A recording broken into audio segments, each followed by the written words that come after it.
আল্লাহু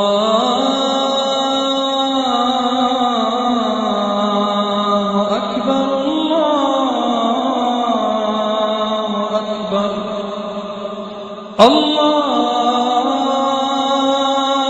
আকবার, আল্লাহু আকবার। ডক্টর জাকির, আপনি কি আমাদের বলবেন কাফারা কি? এছাড়াও আপনি কি আমাদের দর্শকদের এটা বলবেন যে সে কি ক্ষতিপূরণ দেবে যে স্ত্রীর সাথে সহবাস করেছে এই পবিত্র রমজান মাসে রোজা অবস্থায়? আরবি শব্দ কাফফারা এর মূল শব্দটা কুফর, যার মানে গোপন করা, যার মানে লুকিয়ে রাখা, যার মানে ঢেকে রাখা। আর রোজা প্রসঙ্গে বললে একটা রোজার কাফফারা দেয়া হয় যদি কেউ ইচ্ছাকৃতভাবে রোজা ভেঙে ফেলে সহবাস করার মাধ্যমে। যদি কেউ সহবাস করে তার স্ত্রীর সাথে রোজা অবস্থায়, যখন ফরজ রোজা পালন করছিল, তার মানে রমজান মাসের রোজা, তখন কাফফারা দিতে হবে। এখন কাফফারা কি হবে সেটার ব্যাপারে বললে এটা পরিষ্কারভাবে বলা হয়েছে, আছে সহিহ বুখারীতে খণ্ড নম্বর 3, বুক অব ফাস্টিং, হাদিস নম্বর 1936। একবার এক লোক নবী সাল্লাল্লাহু আলাইহি সাল্লামের কাছে এসে তাকে বলল, হে আল্লাহর রসুল, আমি একেবারে ধ্বংস হয়ে গেছি। নবী জিজ্ঞেস করলেন, কি হয়েছে? সে বলল যে আমি রোজা থাকা অবস্থায় আমার স্ত্রীর সাথে সহবাস করেছি। সে নবীর কাছে গিয়ে বলল, আমার স্ত্রীর সাথে সহবাস করেছি আমি রোজা থাকা অবস্থায়। নবী তাকে বললেন, একজন দাস মুক্ত করে দিতে পারবে? দাসকে মুক্তি দিতে পারবে? সে লোক বলল, না। নবী তখন জিজ্ঞেস করলেন, তুমি কি একটানা 2 মাস রোজা থাকতে পারবে? একটানা 60 দিন রোজা থাকতে পারবে? সে বলল, না। নবী জিজ্ঞেস করলেন, 60 জন গরিব লোককে খাওয়াতে পারবে? সে লোক বলল, না। তখন আরেকজন লোক এসে নবীকে একটা ঝুড়ি থেকে কিছু খেজুর দিল। নবী ঝুড়িটা আগের লোকটাকে দিয়ে বললেন যে এগুলো গরিব মানুষকে দিও, এটাই হবে তোমার কাফফারা। লোকটা প্রশ্ন করল, আমি কি এমন কাউকে দেব যে আমার পরিবারের চেয়েও গরিব? নবী বললেন, হ্যাঁ।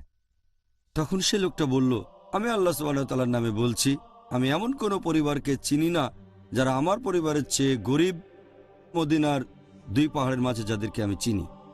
তখন নবী হেসে উঠলেন আর দাঁতের মাড়ি দেখা গেল, আর তিনি বললেন, তোমার পরিবারকে দিও। তাহলে এই হাদিস থেকে আমরা জানতে পারছি যে যদি কোনো মানুষ রোজা ভেঙে ফেলে ইচ্ছাকৃতভাবে সহবাস করার মাধ্যমে তার স্ত্রীর সাথে, তাহলে প্রথম যে কাজটা করতে পারে ক্ষতিপূরণ হিসেবে সে রোজা রাখবে যত তাড়াতাড়ি সম্ভব। সেটা পরবর্তী রমজানের আগে হতে হবে। 2 নম্বর, কাফফারা দিতে হবে। এই হাদিস থেকে আমরা জানতে পারি যে এখানে আছে 3টা অপশন। 1 নম্বর, একজন দাসকে মুক্ত করে দিতে হবে, অথবা 2 নম্বর, সে একটানা 60 দিন ধরে রোজা রাখবে, 60 দিন রোজা থাকবে একেবারে একটানা, কোনো ব্রেক ছাড়া, কোনো ব্রেক দিতে পারবে না, অথবা সে খাইয়ে দেবে 60 জন গরিব লোককে। আর বেশিরভাগ বিশেষজ্ঞ একমত যে 3টার মধ্যে যে কোনো একটা বেছে নেওয়া যায় না। অবশ্য কিছু বিশেষজ্ঞ বলেন বেছে নেওয়া যায়, তবে এখানে সঠিক নিয়মটা হচ্ছে সে প্রথমটা পূরণের চেষ্টা করবে, দাস মুক্ত করবে। যদি মুক্ত করতে না পারে তাহলে সে রোজা থাকবে একটানা 2 মাস একটানা। যদি এটাও না পারে তাহলে অপশন হচ্ছে সে খাইয়ে দেবে 60 জন লোককে। তাহলে এটাই হচ্ছে রোজার কাফফারা। জাযাকাল্লাহ খায়ের। হাদিসের কথা বললেন, আমাদের নবী মুহাম্মদ সাল্লাল্লাহু আলাইহি সাল্লামের এই উত্তরটা দেওয়ার জন্য খুব সুন্দর। এখন সেই লোককেও কি ক্ষতিপূরণ দিতে হবে যে রোজা অবস্থায় স্ত্রীর সাথে সহবাস করেছে ঐচ্ছিক রোজা পালন করার সময়? আপনি ঐচ্ছিক রোজার ব্যাপারে যদি বলেন, এখানে কেউ সহবাস করলে তাকে ক্ষতিপূরণ দিতে হবে না, রোজার কাফফারা দিতে হবে তখন যদি কেউ স্ত্রীর সাথে সহবাস করে ফেলে ফরজ রোজা করার সময়, রমজান মাসে রোজা রাখার সময়, তখন এটা ফরজ হবে। একটা হাদিস এটা উল্লেখ করা হয়েছে সুনান আবু দাউদে খণ্ড নম্বর 2, বুক অব ফাস্টিং, হাদিস নম্বর 2450। এটা বর্ণনা করেছেন উম্মে হানি রাদিয়াল্লাহু আনহা। তিনি বলেছেন যে নবী তাকে পানি খেতে দিয়েছিলেন।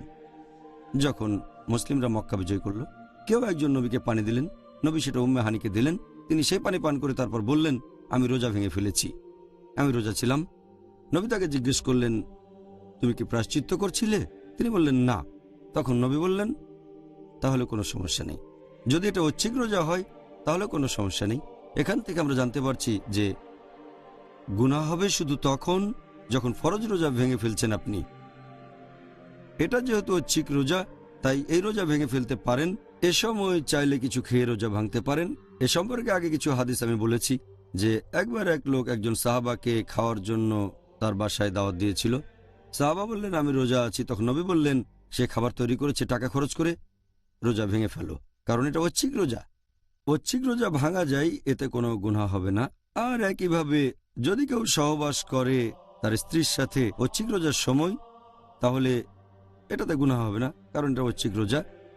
এই রোজা পরে রাখতে হবে না, তবে চাইলে সেটা রাখতে পারে, আর কোনো কাফারও দিতে হবে না। আরও একটা হাদিস আছে সুন্নান আল নিসাইতে, বুক অব ফাস্টিং, হাদিস নাম্বার 2323। একদিন সকালে নবী ঘুম থেকে উঠে খাবার খেতে চাইলেন তাঁর স্ত্রী আয়েশা রাদিয়াল্লাহু আনহার কাছে। তিনি বললেন, ঘরে কোনো খাবার নেই। নবী তখন বললেন, তাহলে রোজা থাকছি। তাহলে ঐচ্ছিক রোজার ক্ষেত্রে নিয়ত আগের রাতে না করলেও চলবে।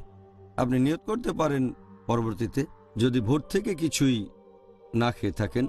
এটার ভিত্তিতে বলা যায় যে কাফফারা দিতে হবে না যদি কেউ স্ত্রী সহবাস করে ঐচ্ছিক রোজার সময়। জাযাকাল্লাহ খায়ের। الله الله